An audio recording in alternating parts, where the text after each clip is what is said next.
Essa coisa pentecostal, ele pega alguma coisa doutrinária do protestantismo, a ideia da justificação pela fé, a autonomia das igrejas, que são acéfalas, como se diz em teologia, quando elas não existe um papa protestante ou um papa pentecostal, então a gente tem esse instrumental todo que permite a qualquer um se fazer pregador ou pastor, mas eu percebo que ele se apropriou muito, foi do instrumental do catolicismo supersticioso e bronco do interior do Brasil. Então, a mesma gente que tem a ideia de colocar a imagem de Santo Antônio de cabeça para baixo, compra vassoura ungida do R.R. Soares, compra sal naquelas correntes lá que o Edir Macedo faz, compra feijão anti-Covid do Valdemiro Soares. Então é exatamente o mesmo tipo de coisa, a mesma superstição. Entendi. Então o pentecostalismo ele pegou o que existe de mais rústico, de bronco e primitivo do catolicismo rural, despiu da indumentária católica e colocou algo protestante ali, com uma aparência protestante que nem é digno chamar aquilo de protestantismo para não ofender a memória de Lutero. Embora por mais discordâncias que eu possa ter com eles, ainda assim eu tenho respeito pela pessoa de Lutero, que foi muito corajoso em enfrentar praticamente sozinho, ao menos no primeiro momento, uma breve descomunhão que podia levá-lo à fogueira, soube manobrar muito bem na dieta de Worms para não ser queimado. Eu também tenho alguma admiração por ele, apesar das discordâncias metafísicas, teológicas, porque ele queria tornar o sacerdote uma espécie de exemplo para o homem comum, não afastado do homem comum. Então, a ideia de que o sacerdote pode se casar, que ele pode constituir uma família, isso eu vejo muito mais como um modelo do que o padre católico. Sem falar que muitos dos filósofos que a gente admira, como o próprio Nietzsche, foram criados na matriz luterana. Exato. Mas de fato o Lutero, ao estabelecer essa crítica, ele acaba, de certo modo, abrindo o caminho ao ateísmo. Porque o que a gente vê que nasce da contestação. Uhum. Então, do momento em que a Igreja Católica deixa de ser a única força religiosa existente, ocorre uma contestação.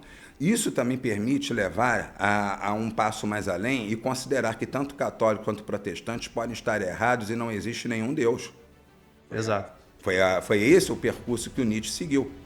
Ele é mais uma cartada nesse longo desenvolvimento, eu também vejo por aí. Aí um dia o Edno me chamou para ver o gabinete, ele me apresentou um homem que era um ex-gay.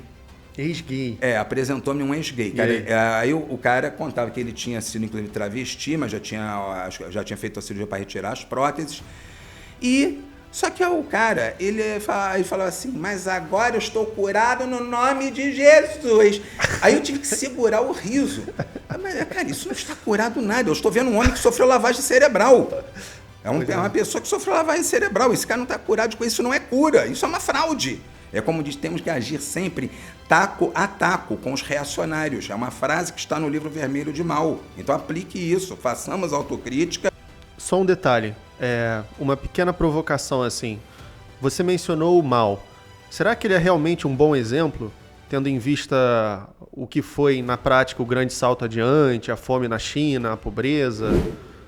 Existe o satanismo teísta e o satanismo ateísta. Quer dizer, a corrente hegemônica, que é a do Chandon LaVey, é um satanismo ateu, que não considera o diabo como uma pessoa real, mas apenas como uma representação de nossa própria vontade, mais ou menos como o Dioniso na filosofia de Nietzsche. Mas como estamos falando de estatística, mesmo católico de IBGE. Ele se declara católico de IBGE. Mas na prática ele não está nem aí. As pessoas não vão à missa, não praticam nada, apenas, quer dizer, vão aquilo de forma protocolar. A desmoralização da Igreja Católica com os casos de pedofilia no clero leva, em primeiro lugar, o fiel europeu a não querer sustentar mais esta santa p***.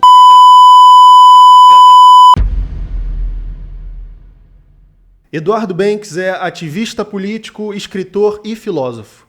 Eduardo, seja bem-vindo ao Ouse Saber. Muito obrigado pelo convite, Matheus. Eduardo Banks, você é famoso por atuar no Ministério Público de diversas cidades ao redor do Brasil para combater medidas anticonstitucionais de cunho religioso. O que te levou a fazer esse ativismo? Bem, primeiro, uma pequena observação. Eu junto ao Ministério Público de vários estados. Certo. O Ministério Público tem forma federativa, então ele é de cada estado tem o seu. Então eu faço o que qualquer cidadão pode fazer, que é representar ao MP pela propositura de ações de inconstitucionalidade. Quer dizer, agora, o que me motivou? Isso já é um plano que já vinha sendo preparado desde quando eu me tornei ateu, aos 16 anos. Eu estou realizando agora, aos 46, um projeto de adolescência. Quando logo após eu me tornar até aos 16, eu escrevi um primeiro tratado, que era uma obra juvenil, bastante curta, chamado Tratado sobre as Coisas Sagradas. Tem várias observações quanto ao estilo dela, mas com um adolescente não vai ter, é claro, a perícia literária, não vai ter... Mas existem alguns traços muito importantes ali, pelo menos para mim, que eu noto que em 1996... eu intuí coisas que o Richard Dawkins iria dizer somente em 2006, no The God Delusion, como, por exemplo, que Deus só poderia existir como resultado de um processo evolutivo e nunca está no início do universo. Esse é o chamado argumento central de Dawkins. Atualmente ele tem também contestações baseadas no fato de que ele não considera a perspectiva metafísica. É um argumento de índole mais cientificista. Agora, eu, aos 17, escrever em 10 dias um tratado desses, que depois teria a mesma tese, independentemente levantada pelo Richard Dawkins 10 anos depois, me coloca para ele mais ou menos na mesma relação em que o Arthur Wallace esteve para o Charles Darwin. Ok, faz sentido. Não tive a oportunidade de conhecer o Dawkins ou de mostrar o trabalho. Acredito que ele ficaria surpreso em ver que uma forma bastante reduzida do The God Delusion foi escrita 10 anos antes da publicação dele. Sim. E com a mesma intenção, realmente, a proposta do que hoje nós chamamos de neoateísmo, que é fazer o ateísmo militante, que bota a cara, que decide combater o pensamento religioso como prejudicial ao progresso da sociedade. Quer dizer, não é apenas o ateu que fica quieto, guardando a sua opinião para si, como o religioso gosta de ver o ateu bem comportado. Quer dizer, o ateu mal comportado é o que vai interferir na sociedade, vai provocar alguma mudança social de algum modo, seja difundindo o seu pensamento, seja interferindo dentro das estruturas de poder, dentro dos recursos que a lei permite aos cidadãos. O que te levou a fazer esse ativismo? Simples reflexão, porque quando eu comecei primeiro a estudar no Colégio Pedro II, onde eu fiz a 5ª e a 6ª série, eu já peguei o livro didático, já colocava, em cada capítulo tratava de uma civilização e falava da religião que seguia, que havia aquele padrão. Aí quando entra na Idade Média, é apresentada a Igreja Católica como uma onipresente e onipotente na vida das pessoas. Então que já começou a me dar uma desconformidade. Tá vendo? Não, isso aqui é uma forma realmente de dominar as pessoas. Isso daí tem alguma relação clara com o poder político. Quer dizer, eu não sabia ainda, mas eu já estava chegando bem perto do que Bakunin, do que Engels tinham notado. Quer dizer, isso deu para mim, saltou meus olhos apenas em ler um simples livro didático de história da 5ª série. Mas a gente vê que Feuerbach, Bakunin, Engels levaram somente a vida adulta deles para produzir isso. Então já tem um primeiro sentimento de que algo errado não está certo. Depois, o primeiro estalo que eu quero anotar para dizer que me levou posteriormente ao ateísmo foi uma coisa realmente até, quer dizer, banal, mas foi assim, uma cena de um tokusatsu, quer dizer, aquele do Kamen Rider Black, aparece, acho que é no episódio, assim, acho que é o episódio 49. Estava lá quando os Gorons saem dos seus esgotos para atacar o Japão, subjugam o Japão inteiro. Tem uma página que passa o Isamu Minami, que é o Kamen Rider Black. Estava assim, o povo todo ali desesperado, rezando. Estava lá. E a cerimônia devia ser uma cerimônia provavelmente shintoísta. Dentro da cultura deles, eles utilizam, é claro, uma liturgia que é diversa da que é praticada nas regiões ocidentais. Eu estou introduzindo isso para ter a cautela de explicar que, para mim, ali em 1992, portanto, que eu estava com 13 anos, o sentimento que me despertou aquela cena foi do ridículo. Eu ri daquela coisa, eu ri daquela senhora com 2 velas amarradas na cabeça, conduzindo as orações do pessoal indo assim para frente e para trás. E aí, em seguida, após rir disso, me ocorreu também que um japonês, se visse um culto religioso ocidental, teria o mesmo sentimento. Então, daí pensei, não, então, quer dizer, Não existe nada assim de sagrado ou de revelado, de nada em religião nenhuma. Isso apenas são construções sociais e nós tendemos a rir delas, assim como podemos rir dos outros costumes que os outros povos têm. Existem coisas, por exemplo, que os japoneses fazem que despertam também certo estranhamento nos ocidentais, como, por exemplo, comer peixe cru, comer com pauzinhos, sentar sobre as próprias pernas, deixar os sapatos fora de casa. Algumas dessas coisas são salutares, como, por exemplo, não entrar de sapato em casa é até uma boa medida. Mas as outras coisas, principalmente quanto aos hábitos alimentares, despertam muita estranheza. E quem vai, inclusive, estudar para ser um diplomata tem que aprender, inclusive, a ter que engolir o asco e se preparar. Que se você vai ter um jantar com autoridade de algum país que tem uma cultura muito diferente da nossa, tem que estar preparado para saber que você pode ter que comer escorpiões, cobras, se for uma visita à China, vai ter que comer peixe cru, se for ao Japão, terá que comer na mão se estiver numa refeição com indianos. E é uma grande indelicadeza manifestar qualquer espécie de desagrado diante da cultura alheia. Mas o fato é que, realmente, quando ocorre o primeiro encontro de uma cultura com a outra, o normal é que ocorra o estranhamento. Quer dizer, claro, o anormal foi o que fizeram, por exemplo, os europeus quando foram colonizar a América, que o estranhamento se seguiu uma política de extermínio. Eles não riram dos astecas, eles exterminaram os astecas em seguida. Então, isso é uma coisa completamente bárbara. Agora, o cidadão comum, quando toma conhecimento de algum pitoresco das outras culturas, ele tenderá, muitas vezes, claro, ao estranhamento, eventualmente rir. Se ele achar que alguma coisa naquela cultura pode ser, talvez, algo desagradável, como, por exemplo, o extremo respeito que o japonês tem pelos idosos, que é uma coisa que chega a ser moderada até o ponto de uma submissão. Sim. Então, isso desperta também uma crítica, e aí tem que ser veiculada de modo razoável, ponderado, de que eles, pelo fato de serem tão aferrados às tradições, eles também não sofrem também um progresso social considerável. Nós encontramos em Portugal também, eu já ouvi, inclusive, da Eva Monteiro, que é ativista da Associação Ateísta Portuguesa, que os portugueses resistem a mudanças porque estão impregnados daquela ideia de que as coisas sempre foram assim. Então, se sempre foi assim, por que não pode se tornar diferente? Já, por outro lado, um pensamento anglo-saxão mais pragmático diz que se você está há 10 anos fazendo a mesma coisa, está fazendo da maneira errada.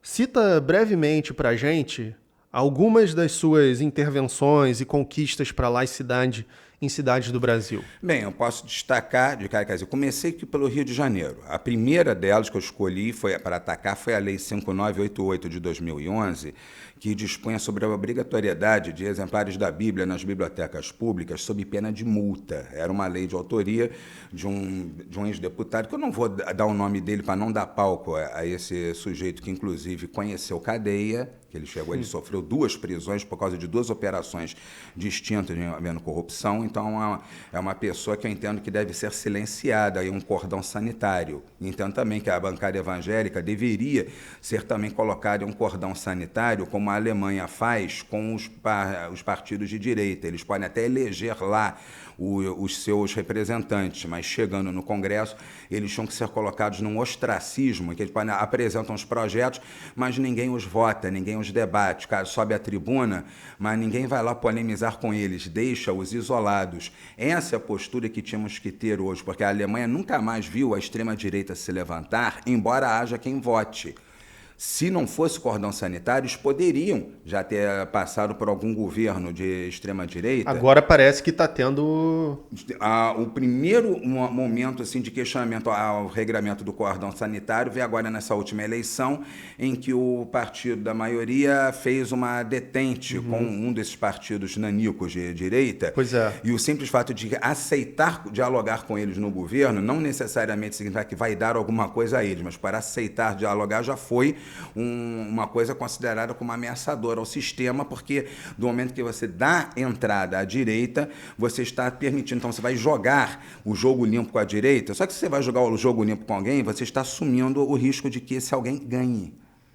E agora nós não podemos aceitar o risco de que o nazismo volte, que o fascismo volte. Então, quer dizer, nós não podemos jogar limpo com fascistas. Quer dar liberdade aos inimigos da liberdade, ao mesmo que favorecer a tirania. Quer dizer, você vai dialogar com um cara que entra na tua casa para te matar, o cara entra com uma arma para te matar, vamos sentar aqui, vamos fazer um jogo limpo, mano a mano, deixa eu pegar uma arma, vamos fazer um duelo igual aqui, você está assumindo o risco de que ele te mate, rapaz. Então, aqui está com direita, com bancada evangélica, com bancada ruralista, não pode haver nenhum diálogo. Eu estou dizendo de cara, eles já mostraram que o que eles querem é a nossa supressão. Então, é taco a taco, como dizia o Mao Tse Tung no Livro Vermelho. Nós temos que trabalhar também pela supressão deles. Agora, como é que nós vamos suprimir? Nós não somos imundos como eles. A maneira é reduzir ao silêncio. É simplesmente ignorar as suas proposições, ignorar os seus discursos, cercá-los. Eles podem lá ter os parlamentares que foram, mas no momento em que eles forem reduzidos à irrelevância, não conseguem aprovar nada, não recebem nenhuma espécie de palco, não obtêm sequer digamos assim, a consagração de uma representação ao Conselho de Ética para dizer que são perseguidos.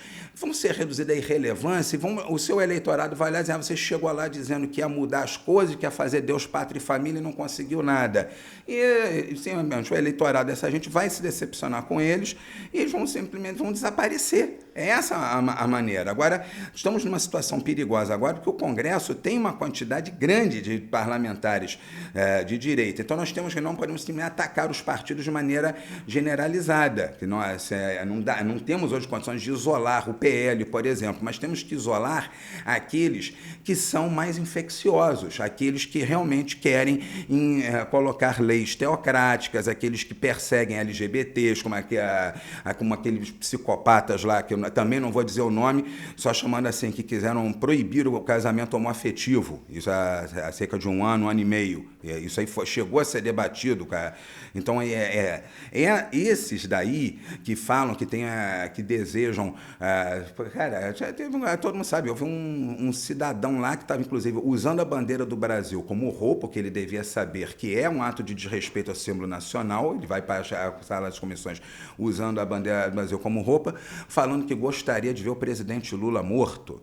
Nós não vamos descer ao mesmo nível dele, nós temos que isolar um cara desse. Ele não pode receber nem bom dia. Os outros parlamentares têm simplesmente que virar as costas a um cidadão desses e deixá-lo falando os seus desvarios sozinhos. Mas será que a população, pela falta de educação, pela superstição, não vai ouvir demais se a gente só deixar eles falando? Será que não é preciso responder? Sim, nós temos que embarrear as propostas dele, mas a técnica do cordão sanitário é simplesmente o cara apresenta um projeto querendo, está rolando para tornar lá a Bíblia como patrimônio imaterial. Esse foi o primeiro projeto do ano 2019 da legislatura em que entrou o Bolsonaro. Ele está agora com parecer favorável de quem? Do Marco Feliciano, quer dizer, entre eles se ajudando. Agora, o que é que pode ser feito? É poder entrar com um recurso para que aquilo vá para o plenário, depois obstruí-lo. Um número até pequeno de deputados pode obstruir uma matéria se souber trabalhar direito. Então, esses tipos de projetos têm que sofrer obstrução. Então, eles podem falar as suas asneiras porque a palavra é livre. Mas o que eles podem fazer de mal, que é alterar o ordenamento, isso tem que ser embarreirado. Quer dizer, a política não é só trabalhar para aprovar projetos, mas também para impedir que o adversário aprove os seus. Então, eles têm que ser obstruídos. Quando da Constituinte, o PT só tinha, acho que era 16 congressistas, e eles conseguiram obstruir muita coisa. Eles conseguiram evitar que muita coisa repressora do entulho autoritário da Constituição de 67 fosse mantido ou até agravado. Porque nós temos hoje uma Constituição cidadã, porque os partidos de esquerda, que eram minoritários na Constituinte de 87, 88, conseguiram obstaculizar as manobras mais repulsivas da bancada ruralista, dos parlamentares fisiológicos, que eram herdeiros da antiga Arena. Da antiga Arena. E falando em Arena, o que você sabe sobre a origem do movimento pentecostal no Brasil? Será que isso tem alguma coisa a ver com esses antigos partidos? Como é que se deu esse crescimento evangélico no Brasil? Eu não vejo relação entre o bipartidarismo da ditadura, a Arena e MDB, com o crescimento evangélico. São coisas diferentes, até porque na época em que esses partidos, quer dizer, na época em que o Brasil adotou o bipartidarismo, os evangélicos ainda eram uma parcela inexpressiva da população e não se miscuíam na política. Eles somente cuidavam realmente de fazer a sua pregação na esfera privada, converter gente, mas eles consideravam que a política era um ambiente sujo de se andar e evitavam se misturar com aquilo. Por sinal, o primeiro parlamentar protestante, eu não vou chamar ainda de evangélico, que não era um pentecostal, eu esqueço agora o nome dele, eu lamento que esse merecia receber palco e ser lembrado. Ele foi eleito na Constituinte de 34. Ele tentou emplacar o divórcio, tentou impedir o ensino religioso, ele não conseguiu obstruir aquilo, mas ele queria o Estado totalmente laico. Por quê? Porque temos que separar esse pentecostalismo que está aí do protestantismo que honra o seu nome, que é o protestantismo europeu. Certo. Se nós formos olhar para Lutero, para Calvino, para as outras denominações protestantes europeias históricas, embora por mais discordâncias que eu possa ter com eles, ainda assim eu tenho respeito pela pessoa de Lutero, que foi muito corajoso em enfrentar praticamente sozinho, ao menos no primeiro momento, uma breve descomunhão que podia levá-lo à fogueira, soube manobrar muito bem na dieta de Worms para não ser queimado, que ele chegou lá com um salvo-conduto, só que no primeiro dia ele começou a ser ofendido pelos parlamentares. Então ele viu, quando abrir a sessão para valer amanhã, eles vão desconsiderar o salvo-conduto e vão me queimar. Então ele fugiu de Worms. Ele foi até a abertura dos trabalhos, disse a sua célebre frase: "Estou aqui, não farei outra coisa", que foi registrado, entrou para a história, mas ele teve a percepção de que eles não iam respeitar as regras do jogo com ele e iam matá-lo, como tinham feito com João Hus. Então aí ele se retira da dieta de Worms e vai procurar apoio com outros nobres que estavam cansados de serem manipulados sobre a política que a Igreja Católica fazia na época, que era extorsiva. É claro que o protestantismo acaba sendo extorsivo também, que hoje os alemães pagam, junto com o imposto de renda, uma contribuição para as suas igrejas. Eles têm que dizer, imagine só, o cara numa república, quer dizer, isso é uma coisa mais velha, mas isso está dentro da Europa, não é no Brasil, está dentro da Europa, quer dizer, é um ponto negativo que a Alemanha tem. O cidadão tem que dizer a sua religião ao fisco, e ali ele é descontado junto com o imposto de renda e já tira o dízimo para a contribuição para a sua igreja, seja católica, seja protestante. Caramba, não sabia disso. Se ele se declarar ateu, ele já não é descontado. E realmente muitos atualmente estão dizendo isso, podem até nem ter se tornado realmente ateus, mas por causa da desmoralização da Igreja Católica com os casos de pedofilia no clero, leva, em primeiro lugar, o fiel europeu a não querer sustentar mais esta santa puta. Já que o próprio Lutero, ele chamava a sabedoria de dona sabichona, sábia puta, então também eu posso dizer a mesma coisa, a igreja não é santa e pecadora, então tá, ela é uma santa puta, e o europeu comum vendo, pô, esses padres abusam das crianças, os bispos acobertam, existem fraudes no Instituto das Obras Religiosas, aparentemente um papa chegou a ser morto porque queria investigar os desvios com o Banco Ambrosiano. Então, o que eles fazem? Eu não vou pagar mais para eles, não. Eu não vou pagar mais o dízimo. Aí não é à toa que o Bento XVI já modificou a regra do dízimo, passando a chamá-la apenas de contribuição para as necessidades materiais da igreja, e não colocou mais um percentual, não é mais 10%. Isso aí liberou, porque ele não podia mais insistir, pague o dízimo. Agora ele está praticamente com a gamela estendida, pague a contribuição para ajudar as necessidades materiais da instituição. Mas, então, como o alemão médio, vendo esses escândalos, ele não quer colaborar mais para sustentar uma estrutura religiosa dessas.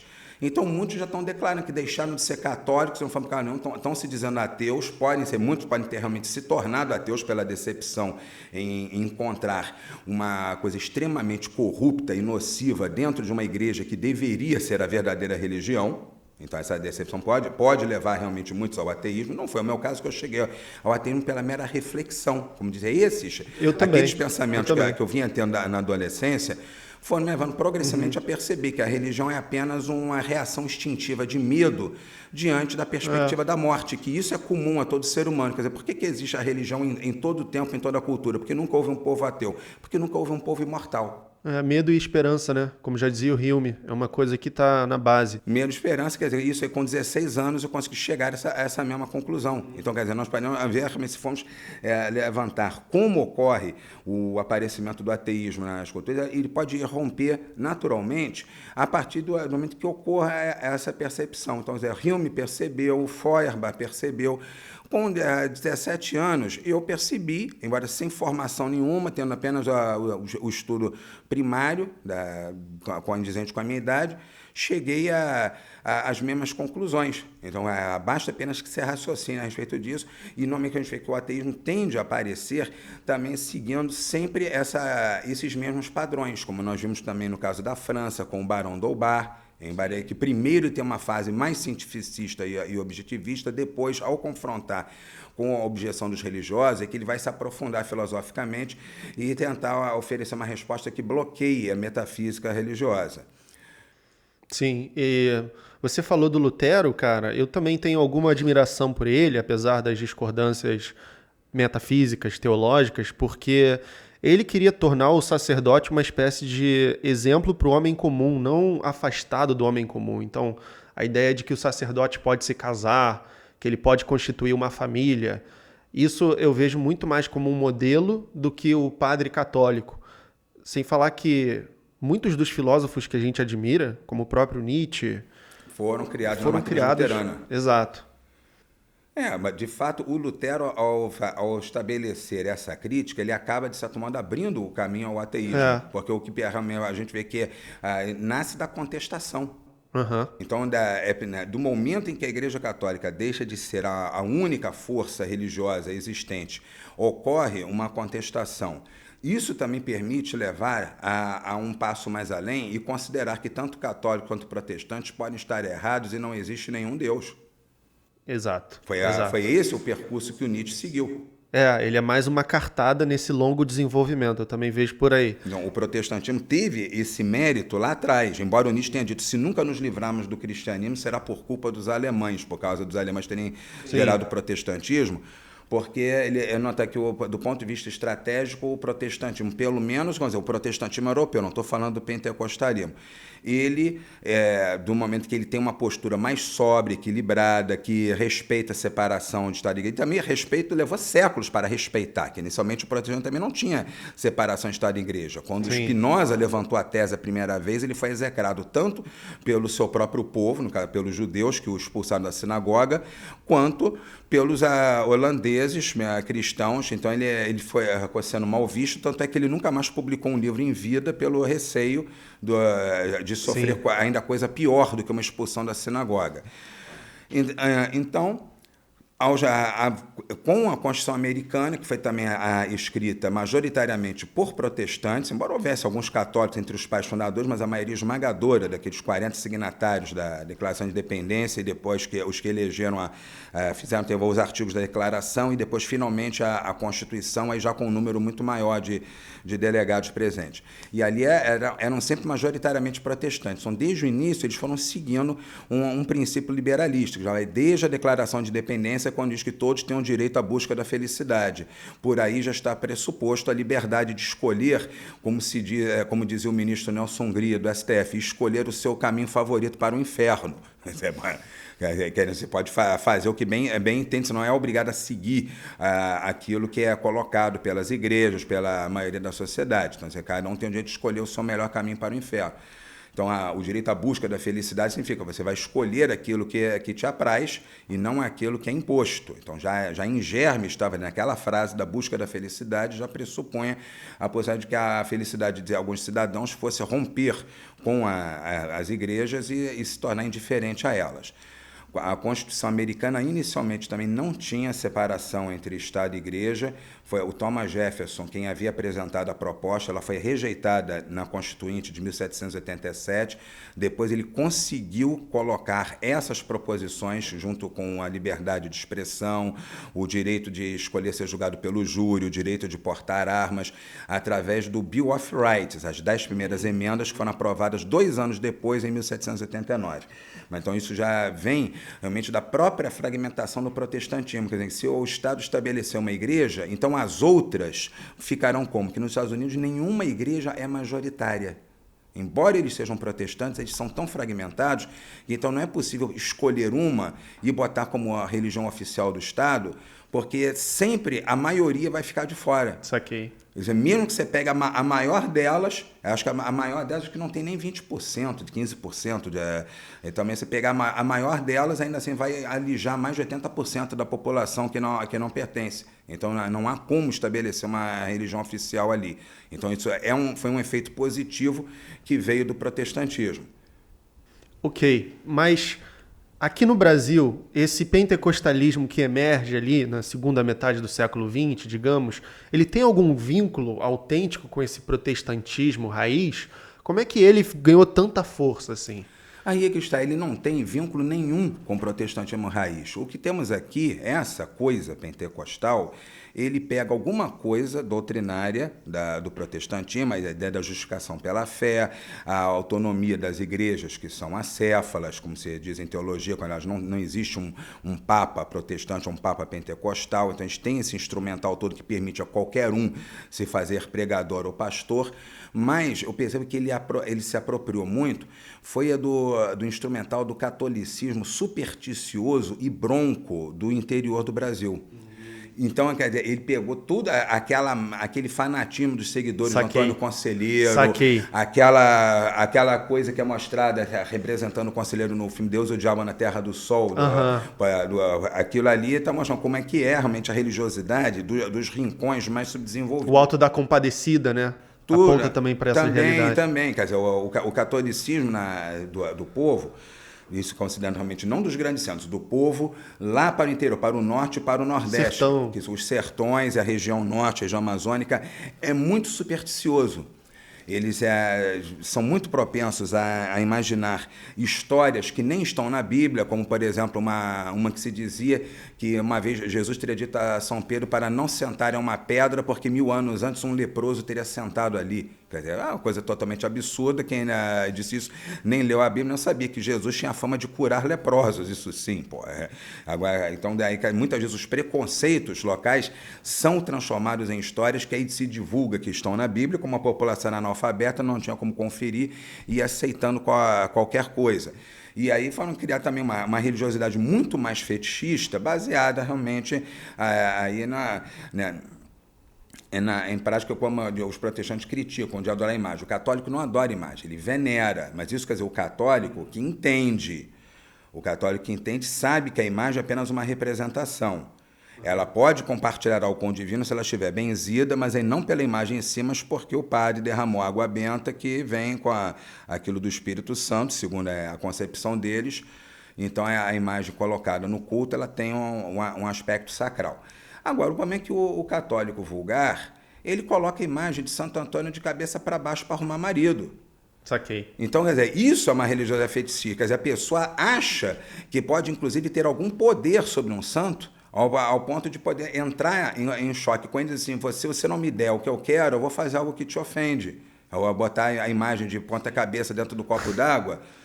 Então, às vezes, se você tem o poder de constranger o santinho, por que você não vai lá e constrange o homem que você ama para se casar com você? Você acha que pode interferir dessa maneira, fazer um santo obedecer? Então faz obedecer o homem que você gosta e mande que ele te ame, mande que ele se case com você. Você acha que tem esse poder? Vai lá. Então, mas com isso, quer dizer, nós temos a ideia de como funciona a religiosidade popular. Então, a mesma gente que tem a ideia de colocar a imagem de Santo Antônio de cabeça para baixo, compra vassoura ungida do R.R. Soares, compra sal naquelas correntes lá que o Edir Macedo faz, compra feijão anti-Covid do Valdemiro Soares.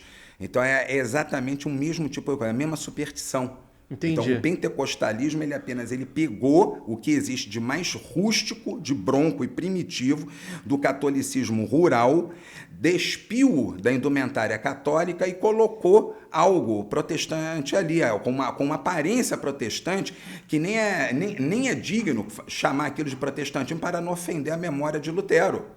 Sim. Porque Lutero começou justamente tudo contra aquele negócio de venerar a relíquia, a relíquia de santo. Ele impugnava o dízimo. O estopim para ele foi quando o Papa Leão X mandou fazer a coleta para construir a Basílica de São Pedro. E aí brotou um pregador chamado Tetzel, que ele circulava as cidades da Alemanha dizendo: cada vez que uma moeda bater no fundo do cofrinho e tilintar, uma alma irá do purgatório para o céu. É a mesma coisa que dizem hoje, os caras bota aqui no altar, bota o seu carro no altar, Deus vai te abençoar, você vai ser salvo. É a mesma coisa. Sim. Quer dizer, Lutero se insurgiu contra isso. Total. E agora, esses que usam o nome de protestantes fazem a mesma coisa que o Tetzel. Eles são do mesmo nível do Tetzel. Só que a Igreja Católica, bem ou mal, sempre teve uma certa noção de limites. Ela se instala no seu nicho, obtém os seus privilégios, coloca que o Estado faça as coisas que ela quer ou não faça as coisas que ela não quer. Veja, por exemplo, a resistência à aprovação do aborto até hoje. Isso aí é culpa da Igreja Católica. Até porque os evangélicos só recentemente começaram a se interessar pelo tema. Então foi realmente, embora o Estado seja laico desde 1891, as pressões da Igreja Católica criaram ensino religioso confessional, criaram essa obstrução ao aborto. Eles sabem obstruir, é isso que eu estava dizendo no começo, eles sabem obstruir propostas progressistas, então temos que obstruir as propostas reacionárias deles. É como diz, temos que agir sempre taco a taco com os reacionários. É uma frase que está no livro vermelho de Mao. Então aplique isso, façamos autocrítica, vejamos onde estamos errando, sabe que não dá para ir com muita sede ao pote e achar que porque somos progressistas somos melhores, que nós podemos levar uma pernada, lembrando que Hitler ganhou no sistema eleitoral de um governo totalmente liberal que foi a República de Weimar, porque a República de Weimar não se defendeu daquilo. Então nós temos que ver onde estamos errando, examinar o que eles estão fazendo, podemos comparar um pouco com os erros que houve no passado, examinar o que nós temos hoje aqui, conhecer os dois lados, como também dizia o Sun Tzu, que se você conhece a si mesmo e conhece o seu adversário, você ganha sempre. Se você conhece um e não conhece o outro, ganha umas e perde outras. Agora, se você não conhece nem a si mesmo, nem o seu adversário, perderá todas. Por isso que a esquerda tem perdido desde o impeachment da Dilma, porque ela não está se conhecendo nem a si mesma, nem está conhecendo o adversário, não está sabendo reagir da maneira proporcional e equilibrada que se deve em relação ao que eles fazem. Então, como disse, se eles obstruem propostas progressistas como o aborto, não querem que a união homoafetiva seja reconhecida na Constituição, embora o STF reconheceu judicialmente em 2011, mas isso é uma situação anômala. O presidente do STF, Albino César Peluso, disse que isso vale até o Congresso legislar. Agora vocês vão lá e legislem. Isso é em 2011, em 2025. Não legislou e ainda houve uma tentativa de proibir, de aprovar uma lei ordinária para proibir isso, tentar reverter isso. Então, se eles fazem esse tipo de coisa, temos que obstruí-los da mesma forma que eles nos obstruem no progresso, temos que obstruir o racionalismo deles, porque na pior das hipóteses, se os dois jogarem correto, vai ficar como um impasse de xadrez, em que a sociedade não vai nem melhorar nem piorar e vai estabilizar do jeito que está, que não é o ideal, mas pelo menos não vai ser do jeito que eles querem que seja, mesmo que não seja do nosso. Só um detalhe, uma pequena provocação assim. Você mencionou o Mao. Será que ele é realmente um bom exemplo, tendo em vista o que foi na prática o grande salto adiante, a fome na China, a pobreza? Não é questão, eu posso admirar algumas coisas do Mao, assim como admiro de Lutero. Ele foi completamente um tolo ao tomar o poder, ao fazer aquela revolução cultural, que ele poderia ter realmente destruído a República Chinesa no seu nascedouro. Quem realmente fundou a República Chinesa foi o Deng Xiaoping. Ele disse, não interessa a cor do gato, interessa que ele pegue o rato. O Mao foi muito bom como um teórico, como um revolucionário, mas feito presidente, ele agiu de maneira catastrófica. Ele não soube realmente seguir na prática as mesmas coisas que ele dizia em teoria, o que é outra coisa que temos que tomar para a autocrítica. O novo censo mostra um freio no crescimento evangélico no Brasil e um aumento no número de pessoas sem religião. O que você tem a dizer sobre isso? Isso aí, primeiramente eu vejo que o aumento de pessoas sem religião ou ateias ocorre quando há uma melhoria na qualidade de vida. Isso pode ser resultado dos programas sociais do governo estarem funcionando, quer dizer, o que começou lá atrás, no primeiro mandato de Lula, nós estamos tendo realmente uma situação muito melhor hoje, principalmente para as classes inferiores, do que era antigamente. As pessoas não estão mais totalmente à mercê, embora nós estejamos muito aquém do desejável. O desejável, para mim, não é nem o petismo, é o estado de bem-estar social do modelo nórdico. Esse é que é o escopo que deveríamos alcançar. E lá, em momento algum, se tentou suprimir o fenômeno religioso. Até recentemente, a Suécia era um estado confessional, quer dizer, foi até o ano 2000. A maioria deles manteve confessionalidade nas suas constituições por um tempo muito considerável e, no entanto, a cada ano a religiosidade caía. Por quê? Porque progredia a qualidade de vida da população, era dada segurança existencial. Essa é achar, quem é feliz na terra não pensa no céu. Boa maneira de colocar. Então, no caso específico da Suécia, que foi a base de onde saiu o modelo nórdico que passou para os outros, investiu-se na educação, mas não simplesmente a educação livresca de decoreba e risco de apanhar com uma régua na mão se não souber a tabuada, mas uma educação crítica. Houve um projeto pedagógico. Nós não temos isso aqui. Nós não temos realmente uma teoria pedagógica que possa realmente formar criticamente os alunos. As pessoas aprendem o básico, mas os alunos ficam desmotivados, os professores não têm mais domínio de classe. Então, nós encontramos realmente altos índices de reprovação no Enem, o que mostra como os alunos não têm sido motivados. O Brasil, historicamente, tem reprovação no teste de PISA, que é o teste que avalia conhecimentos em relação à leitura. Os brasileiros sempre foram péssimos no desempenho do teste de PISA. Então, manifestar a competência para a leitura, para o domínio da linguagem. Então, isso significa o quê? Que não existe realmente um cuidado para pensar criticamente. Que se houvesse, a linguagem se desenvolveria pela argumentação. O brasileiro não é treinado a argumentar. Muitas vezes ele é treinado a seguir, aí na onda dos outros.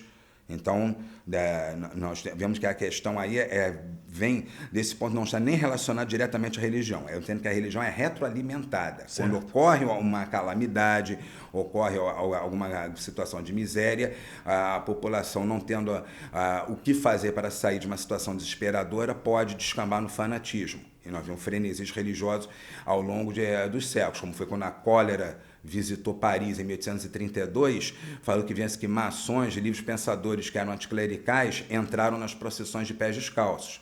Porque, ninguém sabia ainda sequer o que causava a cólera, apenas que as pessoas morriam, não tinham o que ser feito.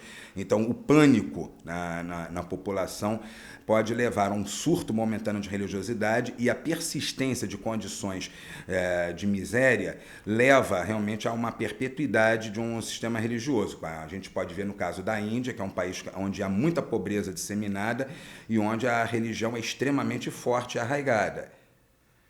Aqui no Brasil, nós temos muita desigualdade social. Onde é que existem mais pessoas sem religião? Sudeste, que é a região mais rica.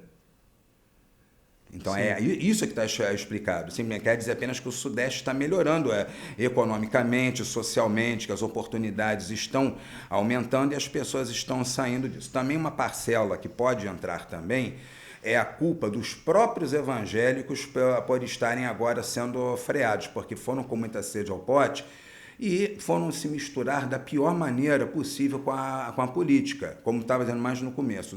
Os protestantes aqui no Brasil inicialmente recusavam ter qualquer participação na política. Na década de 1930, houve um parlamentar protestante, não me lembro agora qual era, eu acho que ele era presbiteriano, não podendo consultar notas, agora falando de memória, eu não me recordo, mas que é também uma denominação histórica, embora dos presbiterianos tenha surgido a ideia do fundamentalismo, que eles são intérpretes literais da Bíblia, mas a postura que tinham ali também era de respeitar a separação, de não querer que o Estado se meta nas igrejas deles e não se meterem também com o Estado, até mesmo para não haver uma reação contra, quer dizer, melhor manter o regime de separação, um muro de separação entre igreja e Estado, para permitir a coexistência pacífica de todos, que é um garante das liberdades civis nos Estados Unidos, é um garante em todos os estados laicos também que seguiram o modelo americano. Então, Depois, na década de 70, começam a se eleger alguns parlamentares que tinham como proposta combater perseguição, porque houve reação dos católicos quanto à expansão dos pentecostais. Isso que eu ia te perguntar. Houve reação, houve tentativas várias de tentar impedi-los de estabelecer suas igrejas, de tentar cercear a liberdade de pregação deles. E foi feita uma resposta deles, quer dizer, que eles não queriam saber de política, mas no momento em que o Estado está vindo contra eles por instigação da Igreja Católica, então torna-se necessário fazer alguma coisa contra. Você não vai ficar apanhando sozinho. Entendo perfeitamente a posição daqueles pastores da década de 70 que se lançaram como candidatos e conseguiram eleger-se e fazer leis para permitir as liberdades religiosas deles, que não faziam mais do que implementar o que já estava previsto na Constituição, mas está previsto na Constituição e ser respeitado vai uma distância muito longa. Então, sim, aqui no estado do Rio de Janeiro, por exemplo, uma das primeiras leis dessa, que ainda foi antes da Constituição Estadual de 89, ela diz que é garantido o direito de poder pregar em espaços públicos. Mas uma pessoa chegar na praça pública, abrir uma Bíblia e ler, assim como qualquer um pode também subir no banquinho e levantar ali uma faixa contra o governo, contra a liberdade de falar, de protestar, isso é uma coisa óbvia, qualquer democracia sabe isso. Na Inglaterra você pode falar mal da rainha em público. Então, agora do rei, né? Quer dizer, agora é do rei, tem que se atualizar. Agora do rei, quer dizer, nós passamos por um segundo período elisabetano, quer dizer, que temos aquela primeira Isabel de Inglaterra Grande, que ficou mais de meio século, agora essa segunda, que fica mais de 60 anos. Então, nós ainda podemos nos considerar como deutero-isabelinos. Sim. Então, quer dizer, lá isso é uma coisa evidente. Você pode falar mal do Estado, você também pode falar bem do que quiser. Então, foi necessário que faça uma lei para permitir a liberdade de pregação em local público. Então, se foi feito isso, é porque havia repressão. Porque sem que houvesse nada no ordenamento que vetasse, até poderia haver. Em Portugal e Espanha existem regramentos que proíbem pregações em local público, mas visando justamente a tranquilidade dos cidadãos. Quer dizer, para evitar que esses chatos entrem nos ônibus, entrem em espaços confinados e também mesmo certos locais em público, isso acaba por se tornar uma coisa desagradável, que eles fiquem falando abertamente. Então, por esse viés, é possível haver, mas aí a proibição não é só aos protestantes, é a todos. Quer dizer, se um espírita, se um católico, se um budista for para uma praça pública em Lisboa, outra cidade, e começar a incomodar, fazendo pregação, a polícia pode segurá-lo. Então, isso aí é diferente. Isso é uma coisa que o Estado pode fazer. Agora, o que o Estado não pode é escolher dizer que o padre pode fazer a procissão dele, pode fazer a pregação que for, mas se um pastor for sozinho com a sua Bíblia para a praça, eu não vou deixar, o policial não vai deixar. Então, essa escolha, esse tratamento diferenciado é que viola também a laicidade, viola diversos princípios e garantias constitucionais. Então, daí a proposta dos evangélicos na política começou justamente por isso, por uma reação a essas perseguições injustas que eles vinham sofrendo. Uhum. Veio a Constituição de 88. Ali, eles ainda não tinham também uma posição significativa, mas depois começou a haver um número maior de ingressantes na política. Eles passaram aqui no Rio de Janeiro, acho que o primeiro talvez a se tornar mais conhecido foi o Edno Fonseca, que foi eleito pelo Prona. Ele foi líder do Prona, líder de si mesmo, que o Prona inicialmente tinha 2 deputados, só que depois, na eleição seguinte, a Carize Ribeiro não se reelegeu, aí ficou o Edno como único do Prona, sozinho, até o Prona se fundir com o antigo PL e virar o Partido da República. Então, foi ele quem começou a apresentar projetos para fazer cura gay, que é o PL 717 de 2003, que realmente foi uma fraude apenas para hostilizar o movimento LGBT. E eu posso dizer isso de cadeira por causa do seguinte: naquele tempo eu tinha ligação com o doutor Enéas Ferreira Canedo, que foi professor da minha mãe. Então, eu era ligado, não filiado ao Prona, mas era ligado diretamente ao Prona. Então, eu estava na LERJ e tive que interagir com o Edno Fonseca por ele ser o líder do Prona. Então, aquele projeto, o PL 717, a ideia partiu do sobrinho do Edno, o Zenóbio, que era o chefe de gabinete dele, o Zenóbio Mendonça Fonseca Júnior. Só que quem corrigiu aquele projeto fui eu. Eu olhei aquilo e vi que ele falava inicialmente em patrocinar programa estadual para mudança de orientação sexual. Aí eu olhei assim, peraí, você quer então, você quer atacar as ONGs LGBT, vamos seguir sua lógica, você quer, se é assim, então você vai permitir que eles também façam um programa para transformar heterossexuais em homossexuais. É esse o seu desejo? Você então, falou isso naquela época? Falei isso naquela época, quer dizer, sem intenção legislativa, quer dizer, foi uma questão de filiação política, porque eu era pronista. Então, eu falei assim, aí ele, então corrige isso aqui, tem que colocar, aí eu falei assim, você tem que fazer então um projeto para fazer a mudança da orientação sexual, da homossexualidade ou bissexualidade para a heterossexualidade, segundo o princípio taxativo, quer dizer, eu falei a coisa seguindo a técnica legislativa, se a intenção da lei é essa, então você tem que seguir a lógica e da boa técnica legislativa. E colocar, então, você vai taxar, senão se você não coloca a coisa dessa forma, você vai permitir que o outro lado que você quer prejudicar com essa lei possa se beneficiar dela. Então, aí, no dia seguinte, o Zenóbio apresentou o projeto, mas eu vi que ele tinha tirado a expressão bissexualidade. Aí você, por que tirou a bissexualidade? É desnecessário, que quando cura a homossexualidade, um bissexual, ele se torna heterossexual. Aí assim, eu não estou lidando com gente normal, cara. Eles não têm ideia de que a bissexualidade é também uma forma de orientação sexual distinta, tanto do homo quanto do hétero. Então, quer dizer, se a intenção é tratar, é olhar sobre o viés patológico e tentar promover a mudança de orientação sexual, você tem que fazer a oferta individualizada para cada uma delas, porque cada uma delas tem uma forma de expressão distinta. Quer dizer, eles eram tão modo obtusos, quer dizer, o Edno era assembleano, são tão modo obtusos que pensava que um bissexual é alguém que tem a homossexualidade convivendo com a heterossexualidade dentro de si. Então, ele criou seu próprio conceito, né? Criou seu próprio conceito. Eu falei assim, eu não estou lidando com gente normal. Quer dizer, aí que eu comecei a vendo essas coisas, eu fui me afastando. Agora, eu me desiludi totalmente com essa prova, que inicialmente foi apresentada a ideia, que hoje sabemos que é fake news, de que a orientação sexual poderia ser mudada. Vamos ver como é que é isso. A gênese da orientação sexual não é ainda esclarecida. Existem mais de 50 teorias. Tá, então vamos ouvir aqui. Vamos ouvir esse negócio. Aí um dia o Edno me chamou para ver o gabinete. Ele me apresentou um homem que era um ex-gay. Ex-gay? Apresentou-me um ex-gay. Aí o cara contava que ele tinha sido, inclusive, travesti, mas já tinha feito a cirurgia para retirar as próteses. Só que o cara, ele falou assim, mas agora eu estou curado no nome de Jesus. Aí eu tive que segurar o riso. Mas, cara, isso não está curado nada. Eu estou vendo um homem que sofreu lavagem cerebral. É uma pessoa que sofreu lavagem cerebral. Esse cara não está curado com isso, não é cura. Isso é uma fraude.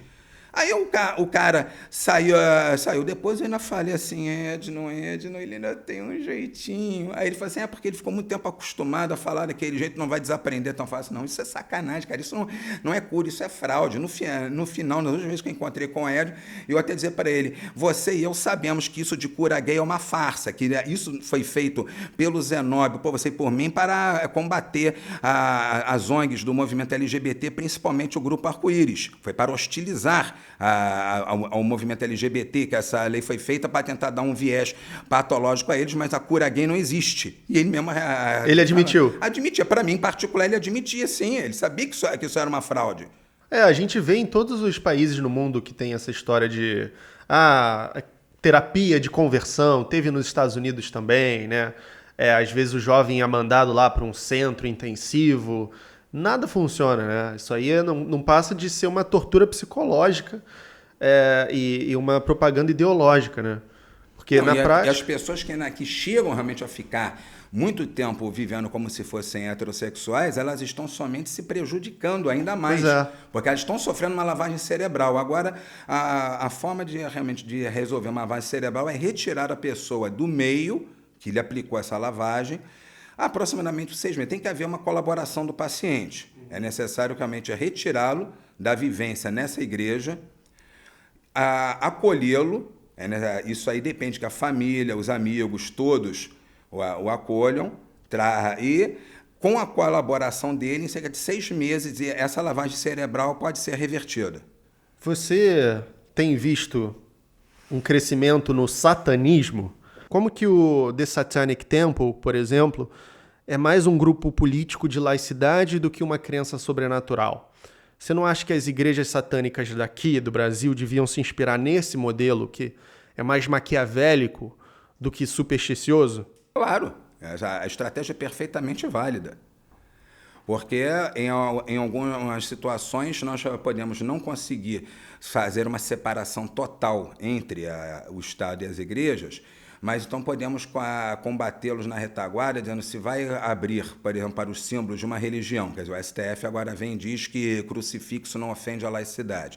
Eu até entendo que foi um erro do Daniel Sotomar Pereira ter deflagrado naquela época essa questão dos crucifixos sem primeiro desgastar e cansar o peixe atacando outras coisas, como os ritos religiosos nas câmaras municipais e assembleias legislativas. Quer dizer, a leitura da Bíblia, a colocação de Bíblia sobre a mesa é uma coisa muito pior do que o crucifixo e somente existe no legislativo. Então, ali o judiciário está com a mão totalmente livre para combater e formou-se uma grande corrente jurisprudencial pelos tribunais de justiça dos estados contra esses ritos religiosos. Então, o Daniel Sotomayor, ele realmente, ao precipitar uma ação civil pública que ele representou o Ministério Público Federal de São Paulo contra o mero crucifixo, ele cometeu um erro estratégico, porque ele colocou algo que seria fatalmente julgado improcedente e usado contra nós. Saquei. Mas aí a gente vê umas igrejas satânicas no Brasil que não são muito isso. Você viu essa que saiu noticiada mais recentemente, que é até no Rio, se não me engano, no interior, que tem uma igreja satânica, mas que realmente parece uma coisa sobrenatural que eles acreditam. Que eles atraem as pessoas lá para fazer rezas, enfim. Existe o satanismo teísta e o satanismo ateísta. Quer dizer, a corrente hegemônica, que é a do Chandon LaVey, é um satanismo ateu, que não considera o diabo como uma pessoa real, mas apenas como uma representação de nossa própria vontade, mais ou menos como o Dioniso na filosofia de Nietzsche. Agora, como eu estava dizendo, do momento que o STF libera crucifixo e agora o Tribunal de Justiça do Estado de São Paulo está começando a rever o entendimento quanto à obrigatoriedade da Bíblia, quanto à colocação da Bíblia, até a leitura da Bíblia nas sessões legislativas, podemos, então, como um plano B, colocar, então, que eles terão que colocar símbolos de outras religiões também. Isso daí, nós temos já de cara o que é autóctone nosso, as religiões de matriz africana, que não me parece que estejam crescendo. Acho que está havendo uma maior autoafirmação também causada por culpa da intolerância dos evangélicos, porque os umbandistas candomblecistas cansaram de apanhar calados. Certo. E estão se afirmando. Nós estamos vendo, eles estão progressivamente se afirmando mais. As pessoas estão colocando suas guias à vista, estão saindo de branco, estão dizendo com orgulho que são umbandistas e candomblecistas. Isso daí acaba fazendo com que esse salto de 0,3% para 1%, que, como se diz, ele em termos absolutos não é muito grande, mas estatisticamente é alto. Isso aí é mais do que triplicar o contingente que diz estar seguindo uma religião. Quer dizer, as pessoas estão se convertendo? Não, eu não acredito que estejam se convertendo, até porque, no caso de Umbanda e Candomblé, sempre foi subrepresentado, que as pessoas sempre tiveram medo de se declarar IBGE. A mãe menininha do Gantuá se dizia católica, que precisa de mais. Então, por que ela fazia isso? Porque havia realmente uma reação contra os cultos afro-brasileiros, até pior do que a que sofriam os protestantes. Porque no caso dos cultos afros, era comum a polícia entrar nos terreiros e prender todo mundo e quebrar todo mundo. E ainda havia doutrinadores que davam razão. Alguns juristas e comentaristas do Código Penal falavam assim que não pode gozar da proteção ao sentimento religioso uma sessão de macumbaria ou feitiçaria, quer dizer, usando essa expressão preconceituosa da época mesmo que eles colocavam. Então, achavam que era normal então que a polícia entrasse e impedisse um culto de Umbanda, que as imagens eram apreendidas e levadas para museus forenses, e no Rio de Janeiro havia, dentro do Museu da Polícia, a galeria ali falando assim, peças de magia negra. Aí você entra, era o que? Era Exu, era Xangô, então a peça Magia Negra. Mas que magia negra? A magia negra é uma coisa europeia, é um fenômeno europeu. A Goécia é um fenômeno europeu. Não tem cabimento dizer que Exu ou Xangô pertence à magia negra.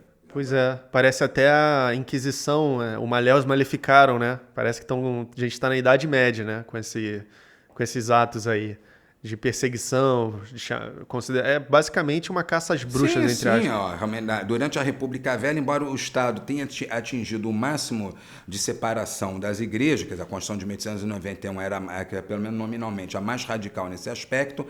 Por outro lado, a Igreja Católica, não querendo a retração dos seus privilégios, começou a tentar lutar nos bastidores para manter. Então, eles foram obstruir a própria ordem constitucional. Como? Usando do poder e do prestígio que tinham.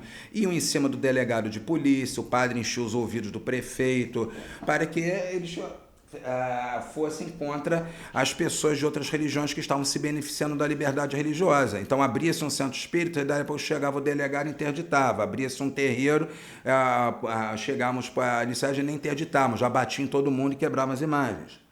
Você me contou uma história uma vez desse satanismo ateu do Satanic Temple, de uma estratégia que eu achei bem interessante, que eles queriam colocar uma estátua, né, alguma estátua bíblica na rua, e aí o cara foi lá e falou, então tem que colocar também um Bafomé. Sim, não foi isso? Sim, eles fazem essa campanha em vários estados. Então, como eu disse, aqui no Brasil nós já temos o autóctone, que são os cultos afros, que os evangélicos não suportam. Dentro da interpretação completamente bizarra da teologia que eles fazem, eles querem comparar as religiões africanas aos cultos pagãos dos cananeus. Quer dizer, se for olhar quais são os versículos da Bíblia que eles invocam para justificar o combate às religiões de matriz africana. Eles pegam que não deixarás haver esses povos, o Senhor expulsará esses povos da terra que lhes dará.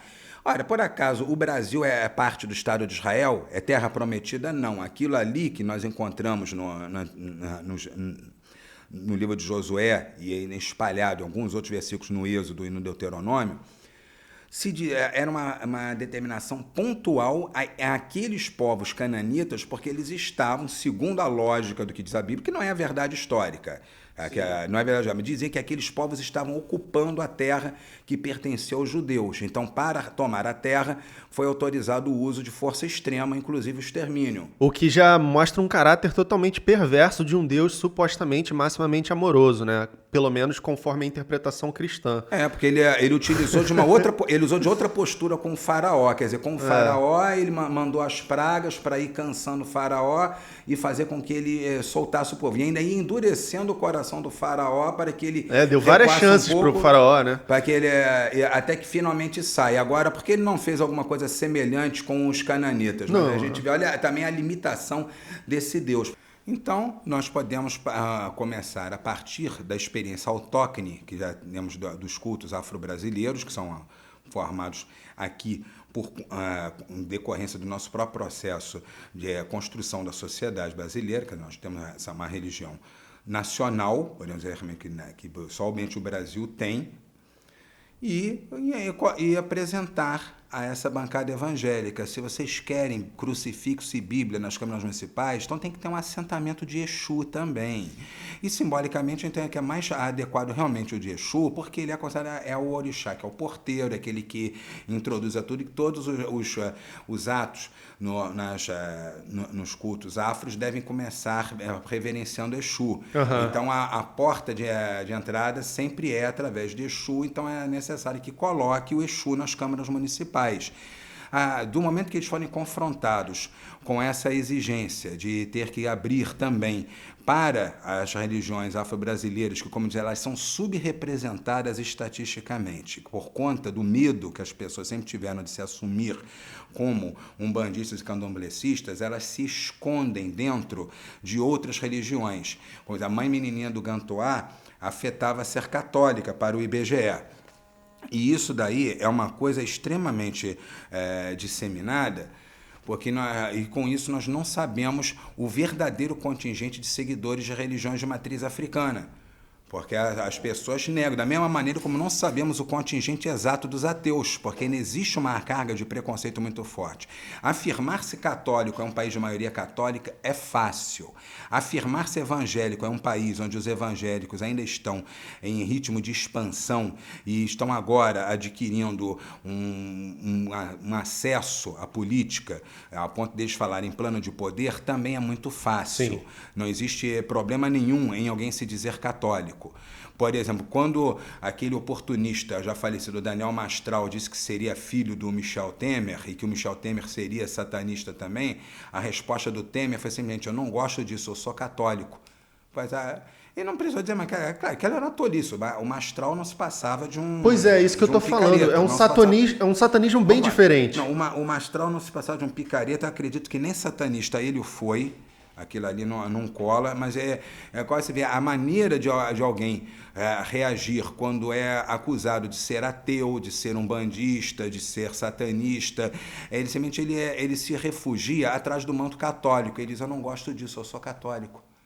Não, acabou. Agora que é católico, se é praticante, se não é praticante, dane-se, mas o termo católico é um guarda-chuva. Então, quem não quer dizer a sua religião, diz que é católico. Agora, aumenta o número dos sem religião. Isso é um fenômeno mais recente, em que a pessoa realmente ela não está dentro de igreja nenhuma. Não vai mentir que é católica, não vai dizer que é evangélica, já que não está igrejada. Então ela vai dizer: eu sou sem religião. É um tema que também, isso também Sim. acaba encobrindo quem é ateu, que também quem não quiser dar a cara e dizer eu sou ateu, eu sou agnóstico, vai dizer eu sou sem religião.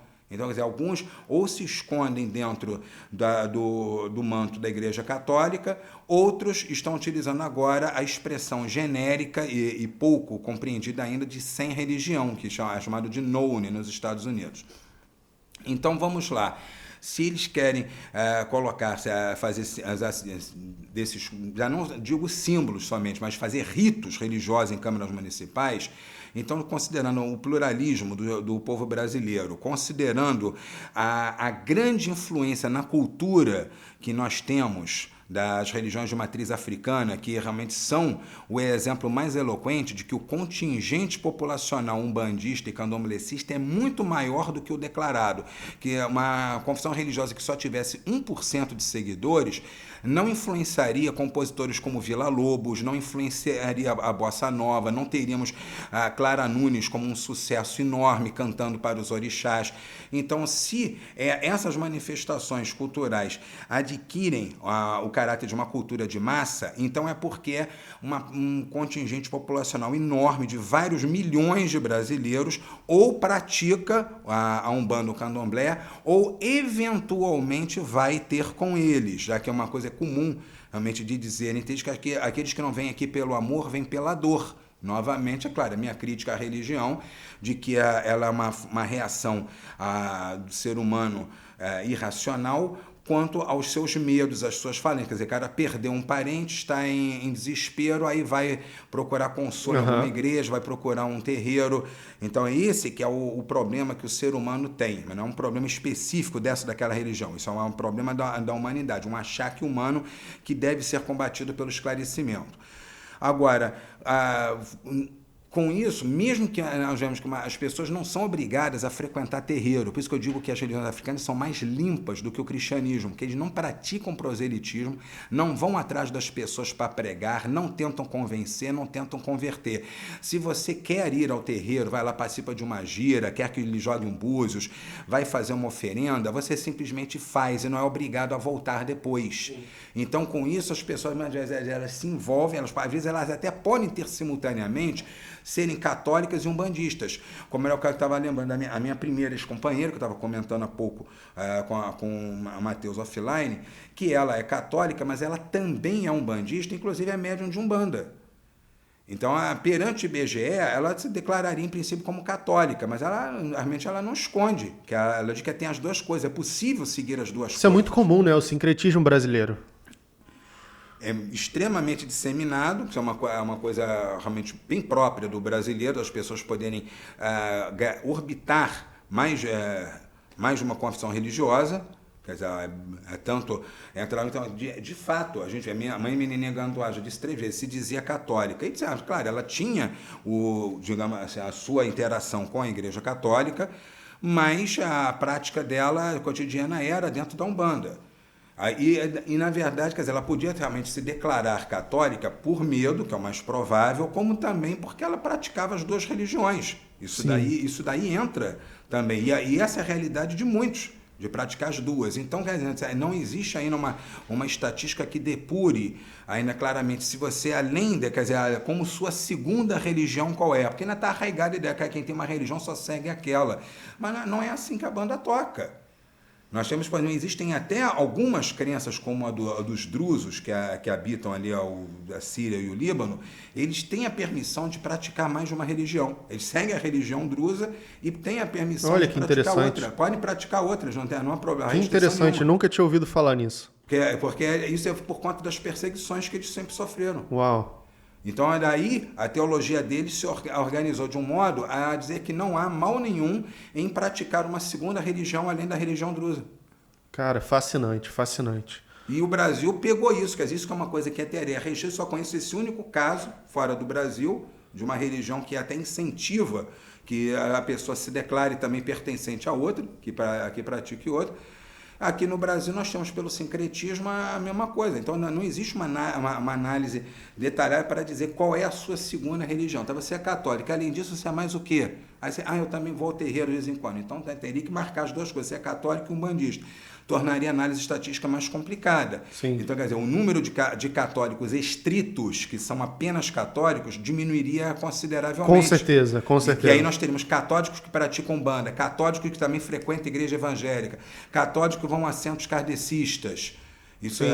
Isso daí já diluiria muito o contingente maior católico, porque ele se tornou um guarda-chuva. Esse é um ótimo ponto, porque mostra como que o Brasil não é tão católico quanto a estatística faz parecer, na prática.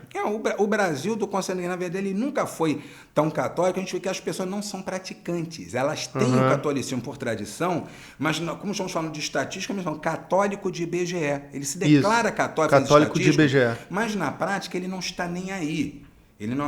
As pessoas não vão à missa, não praticam nada, apenas, quer dizer, vão aquilo de forma protocolar, como ocorre na Suécia, por exemplo, em que as pessoas ao nascer eram alistadas na igreja luterana, mas somente iam aos cultos nas grandes comemorações anuais, quer dizer, as comemorações de Páscoa, de Natal, casamento na família, batizado de alguém, mas no dia a dia ninguém está nem aí para isso. Então temos uma população que acaba por ser laica e secular na prática, embora tenha esses momentos de retorno ao universo religioso por questões de um protocolo social.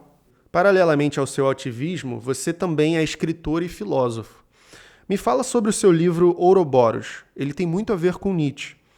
Informe conteúdo. Qual é a ideia central da filosofia desse livro, cara? Falar em uma ideia central é complicado, porque é uma obra aforismática. Ele se divide em 6 livros, o primeiro tratando da natureza e tendências humanas, o segundo vai tratar da ética, o terceiro da estética, o 4º fala sobre metafísica, o 5º sobre teoria do conhecimento e o 6º sobre teodiceia, ou antes uma ateodiceia, que o termo usado realmente ali ainda foi teodiceia, mas a aldeia, vamos chamar, é uma teologia inversa, em que, embora eu não vá descer a filigrana de querer refutar ponto por ponto os argumentos religiosos, quer dizer, não seria o escopo desse livro ali, eu até tem um opúsculo menor destinado a essa polêmica, que ainda está sofrendo alguns ajustes, quer dizer, enfraquecendo ainda mais as evidências, mas ali dentro do Ouroboros, que tem uma outra proposta, que é de ser como uma espécie de um manual. Então eu tratei do seguinte, que primeiro, cara, os argumentos cosmológicos eles têm um erro, porque eles, no fim das contas, eles têm um círculo vicioso ali, uma petição de princípio. Há um criador porque existem coisas criadas, porque quando você fala quem fez você, caso você pede uma causa, todo efeito tem uma causa. Então já está pressupondo de cara que o universo é criado e que nós somos criados. Só que isso não está claro. Isso não é uma coisa clara. Exato. Então você está havendo um salto em dizer que pelo fato de sermos contingentes, teríamos que ser criados. Exato. Até porque nós somos contingência aqui dentro do universo, mas o universo em si mesmo não me parece nada contingente. Exato. Ele não precisa de um ser transcendente como necessário, né, para dar sustentação para ele. A necessidade pode ser o próprio nível. O próprio ajuste fino que os defensores de design inteligente apontam me parece mais uma prova da necessidade do universo ser tal qual é. Legal, cara. E você trouxe como referência o estilo do Nietzsche, né? Por que essa escolha assim, do aforismo? Eu vejo que tem uma ilustração ali que até, se não me engano, a mesma que tem lá no Nascimento da Tragédia. Aí entra por um gosto particular meu mesmo. Realmente eu aprecio muito o filósofo trágico. Então, daí eu tive a ideia de homenageá-lo de uma maneira em que ele, realmente, várias vezes ele é referido de forma velada, sem dizer-lhe o nome. Como você mencionou, outro antes de mim chamou de seus bons livros demônio que ri. Será Choroboro um demônio que desdenha? Sim, isso é muito nietzschiano, né? Tá, eu estou referindo ao que no S. Homo, ele chamou o Crepúsculo dos Rios de demônio que ri. Então, quer dizer, não precisa dizer o nome, chamei de outro antes de mim. Claro. A imagem do frontispício do Ouroboros é aquela mesma do Prometeu desacorrentado matando a águia, que foi desenhada por Leopold Hall, que era um artista amigo de Wagner, que fez aquilo de encomenda para ilustrar a primeira edição do Nascimento da Tragédia. Então, como também é o meu primeiro livro, então ele também vai levar a imagem do frontispício do primeiro livro de Nietzsche. Muito legal, cara. E, Eduardo, se você pudesse escolher uma figura histórica para conversar, quem você escolheria? Seria o Nietzsche ou outra pessoa? E por quê? É uma bela pergunta. Eu teria que dizer, quem seria de maior relevante. Quer dizer, talvez poderia pensar em algum filósofo que tenha tido sua obra destruída, como Epicuro, como Heráclito, e tentar de algum modo recuperar aquilo que se perdeu com a Idade Média. Isso seria talvez uma proposta importante, de tentar reobter de Heráclito o seu Tratado da Natureza, tentar obter de Epicuro o que se perdeu dele. Legal, então um dos dois. Seria uma proposta dessa. Dito assim, de cara, a primeira coisa que me ocorreu foi realmente tentar recuperar o trabalho desses filósofos antigos que foram obliterados pelo surto do cristianismo. Uma grande relevância. A gente vê realmente o Heráclito tem o aspecto realmente dele ter tratado sobre o mundo devir, mas ainda era um pré-socrático. Então, se eu tivesse realmente que escolher, eu poderia chamar o Epicuro, que já viveu, né, porque o pensamento já estava mais desenvolvido, então acredito que seria possível obter coisas mais importantes da obra epicureia. Perfeito. E o que você tem mais curiosidade de saber, levando em consideração todo o conhecimento possível e impossível? Não me envergonha confessar não saber o que eu ignoro, dizia Cícero. Então você não tem... Aí que tá, nós estamos sempre descobrindo. Aí que tá, eu não tenho como saber o que eu preciso saber. Então isso virá. A descoberta é feita ao longo da vida. Então você pode ter, eu gostaria de ter aprendido grego. Sim, isso é uma coisa, eu poderia ter aprendido a língua grega, embora eu leio em grego, mas eu não entendo o idioma, né? Nem falado, nem escrito, preciso de dicionário. Sim. Poderia fazer, seria um exemplo. Mas nós não temos condição de saber exatamente tudo aquilo que ignoramos. Até porque se soubesse que ignorava, já não estaria. Mas digo, se você pudesse escolher uma coisa das quais ignoramos, como a origem do universo, ou se é que teve, ou a verdade metafísica da causalidade, como a causalidade funciona. Isso aí seria uma boa, de fato. Tentar saber o que houve no instante t igual a zero. Isso poderia explicar o início do universo e explicar também o que acontecerá com ele. Se ele será cíclico ou se, ao contrário, ele vai se dissolver após a sua morte térmica. Beleza. Tem um recado final que você gostaria de deixar para o nosso público? Se você quiser divulgar alguma coisa, livro, canal, fica à vontade. Eu posso pedir que procurem o canal no YouTube Antiga Iluminada Sociedade Banksiana, que é onde eu tenho colocado os meus conteúdos. Agora, o recado que é a mesma coisa que nós estamos tratando aqui. Nós precisamos sempre praticar a contestação, que é daí que ocorrem as mudanças. Se não existisse nenhuma confrontação à ordem estabelecida, nós ainda estaríamos como na antiguidade, ou mais além ainda, lascando pedras. Né? Todo o pensamento veio através sempre de algum ato de reação. Nós temos o ato de Sócrates contra os sofistas, o que tinha ele ali que achar ruim com aqueles que gostavam de cobrar para dar aulas em que podiam ensinar tanto a defender um argumento justo quanto um argumento injusto. Ele não concordou com aquilo e colocou a mão na massa. Ele contestou a sofística, demonstrou que eles não tinham racionalidade no que faziam e que, ao contrário, praticavam um desserviço à população ao trabalharem com o que hoje nós chamaríamos de uma pós-verdade. Porque o sofista se gabava de poder fazer prevalecer qualquer argumento, ainda que fosse errado, quer dizer, construindo através de falácias, através de círculos viciosos, através de manipulações. Sócrates desmistificou essa manipulação. Por isso acabaram lhe dando cicuta. Está corrompendo a juventude. Não está corrompendo a juventude, ele está libertando a juventude que os sofistas corrompem. Isso aí é uma coisa ou outra. Então, quer dizer, existe um risco no que fazemos? Sim, existe o risco. Existe o risco da incompreensão, existe o risco de sofrer de difamações e ataques, existe o risco até mesmo, eventualmente, de sofrer processos, mas isso daí é o caminho que temos que seguir como preço realmente para o nosso progresso. Perfeito, cara. Muito obrigado mais uma vez. Obrigado mesmo.